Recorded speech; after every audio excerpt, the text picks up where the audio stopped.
Welcome to Ledgers and Law, Lessons from the Trenches, where we bring experienced business and legal leaders together to discuss current topics at the intersection of tax, law, and business. And now, please welcome your hosts, Kevin McCoy of Carlton Fields and Chris Rux of Cherry Bekaert.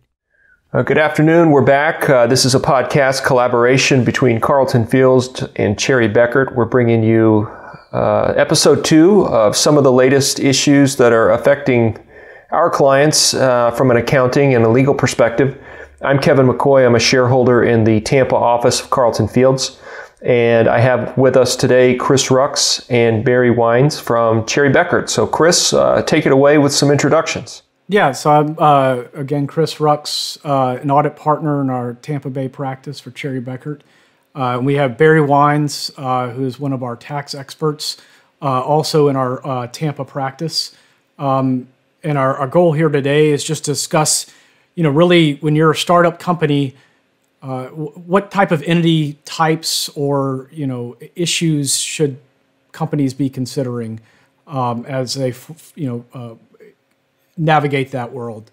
So, Barry, I don't know if you want to give just a quick overview of you and your practice.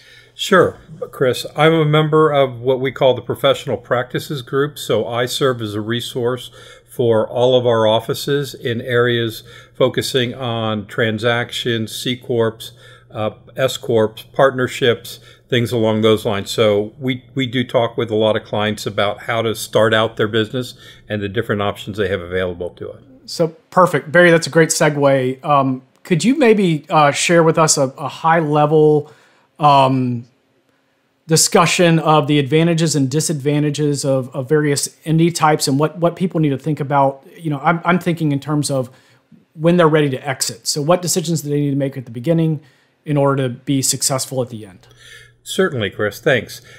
For the decision process really has to start at the very beginning. So you need to understand what's the life cycle of your project, your plan, your corporation, company, whatever, and how are you going to exit at the end? Because sometimes the decisions we make at the beginning are critical as to the advantages or disadvantages we have on the back end planning.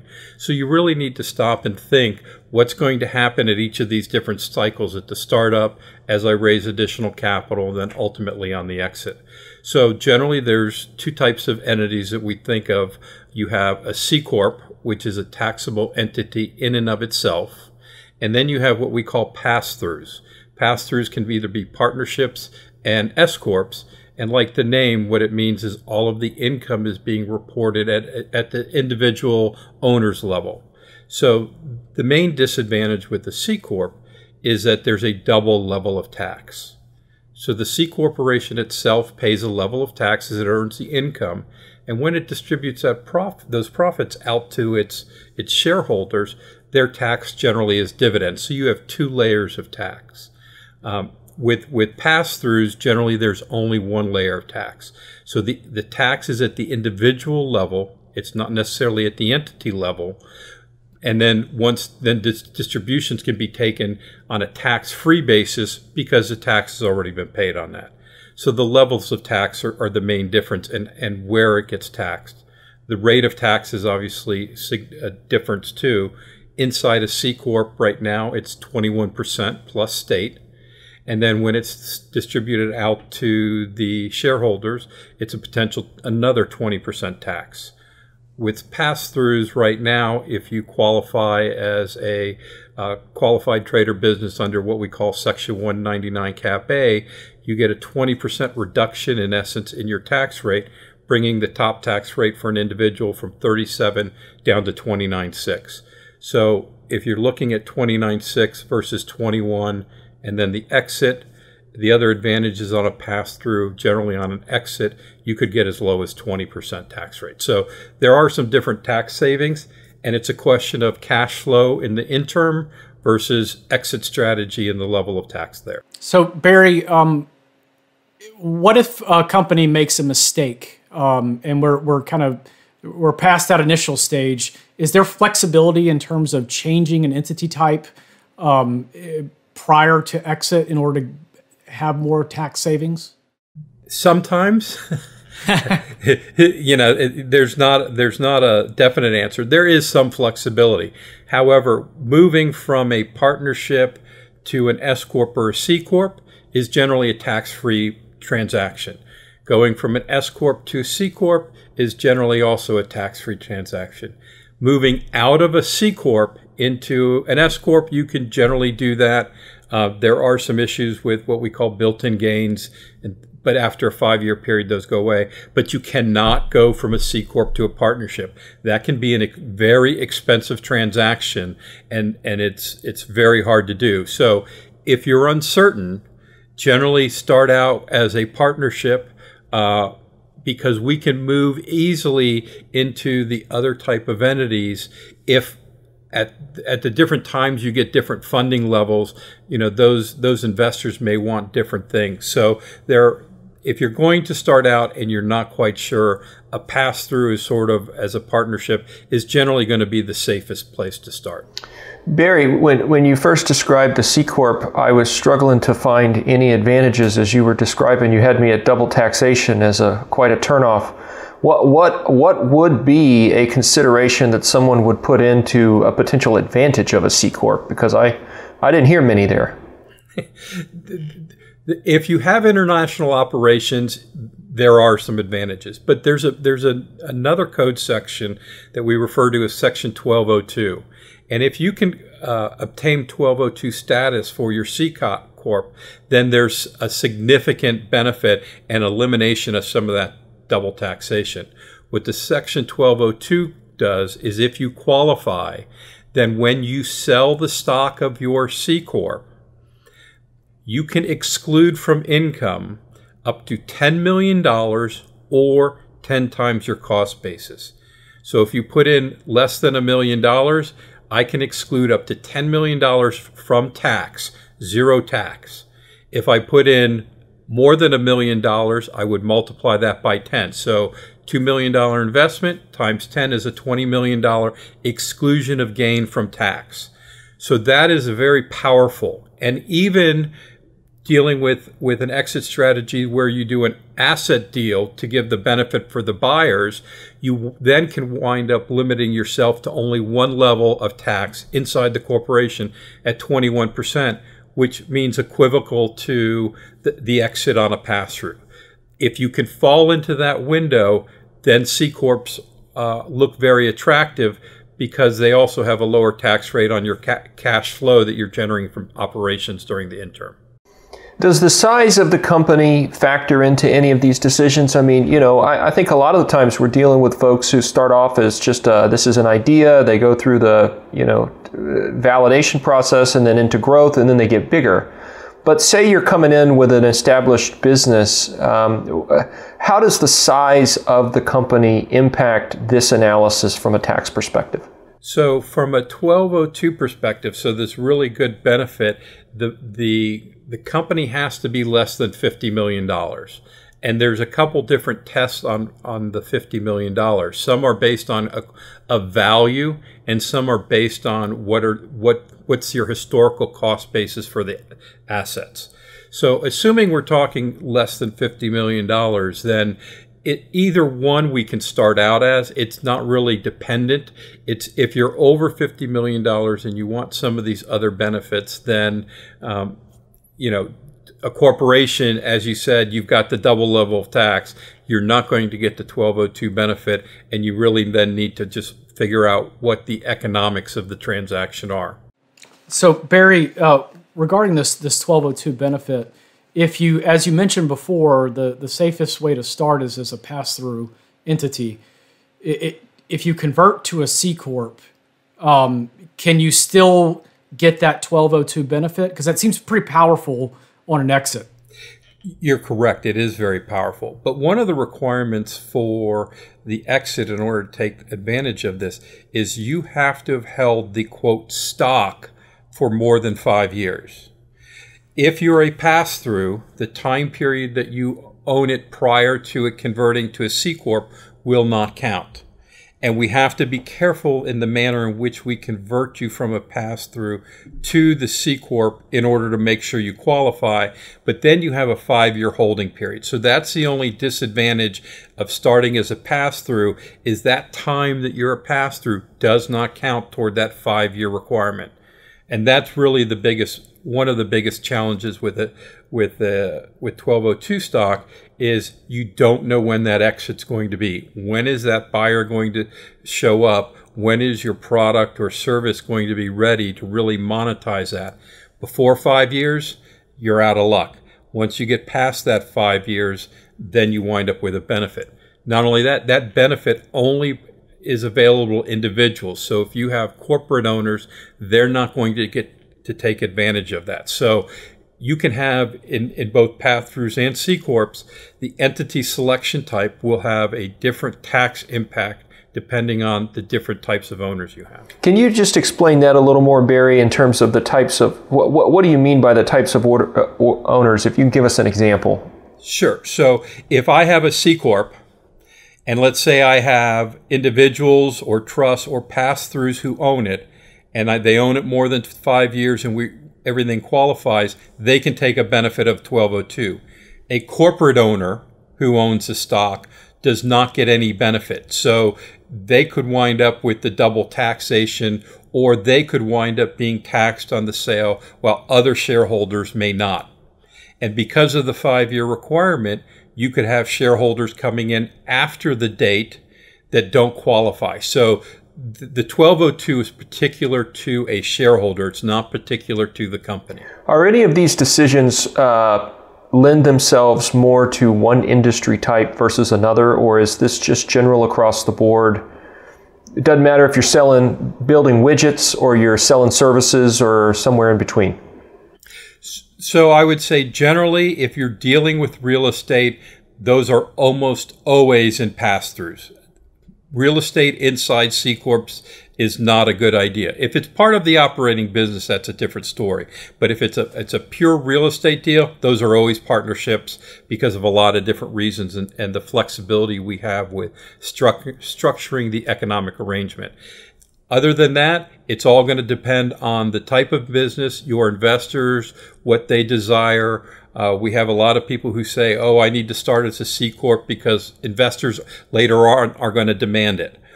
Well, that's true in some cases, but in some cases they want pass-throughs. If I start as a pass-through and get an investor who wants me to be a C Corp, I can switch to accommodate them at the time of the transaction, and I'm not penalized before that. So again, that's why sometimes starting as a pass-through gives you a lot more flexibility for what's going on beyond that. Yeah, Barry, I think the crux here is really knowing what your business plan is, and really looking out on the horizon, because as you mentioned, when 1202, that 5 years in a day, really prevents you from having the benefit there. So I guess what recommendations would you have other than starting as a pass-through to companies as they're considering how they structure their company, and what they think their exit may be? Well, really, the first thing we like to say is don't let the tax tail wag the dog. So you need to figure out what are the economics of your deal. Who is going to be investing? Where are you getting your source of funds? Am I going to be generating a lot of losses early on? Because those losses can then shelter income, but inside a C Corp, there's rules as I add more and more owners. So there's a lot of different rules that come into play. And while in general we would say, a pass-through kind of gives you more flexibility, it doesn't mean it's the right answer in every circumstance. It's really a facts and circumstances test.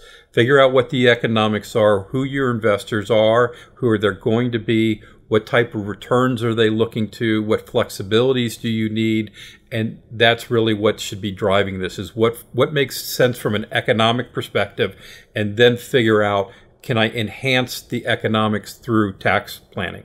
Gotcha. Now that makes complete sense. Kevin, do you have any thoughts from a legal standpoint? Obviously, we're focusing on tax structuring here, but what have you seen in your practice that impacts the structuring piece of this?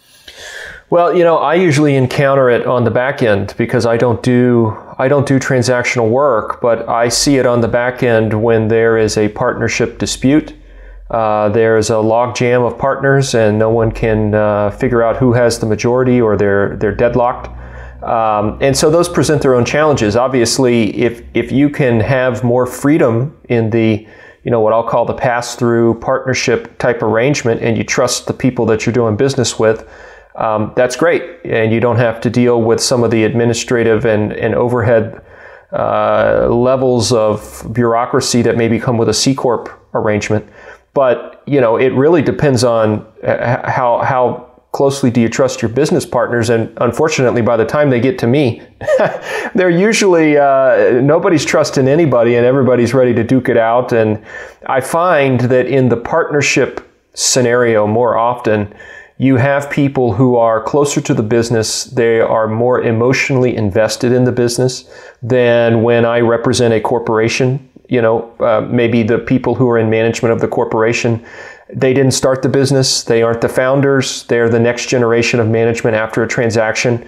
So they're not as emotionally invested. But when I get into the disputes that are the original partners, it can be as bad as a marital breakup.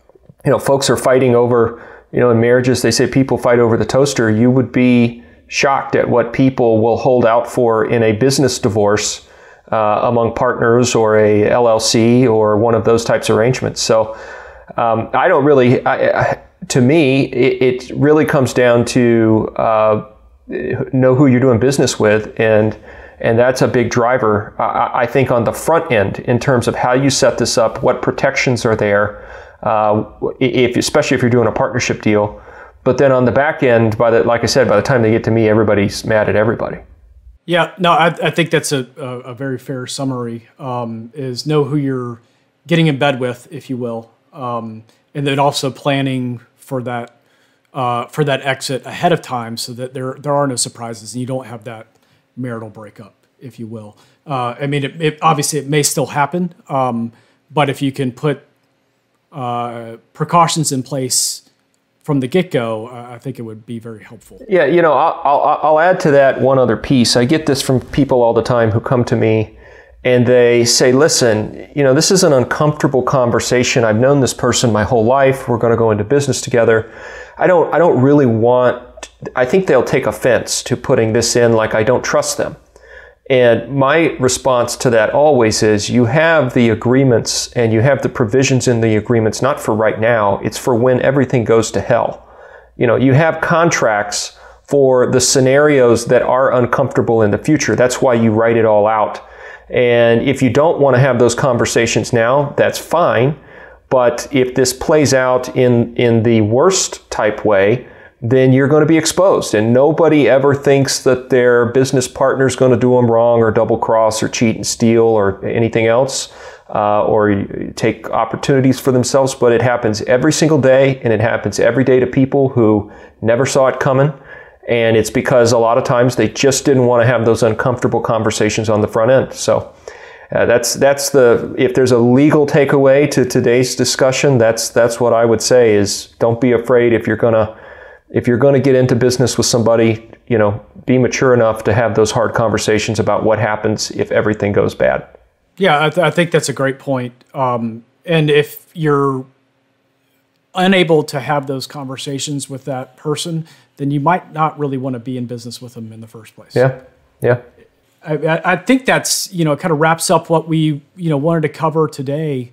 Kevin or Barry, do you have any final thoughts before we close this out?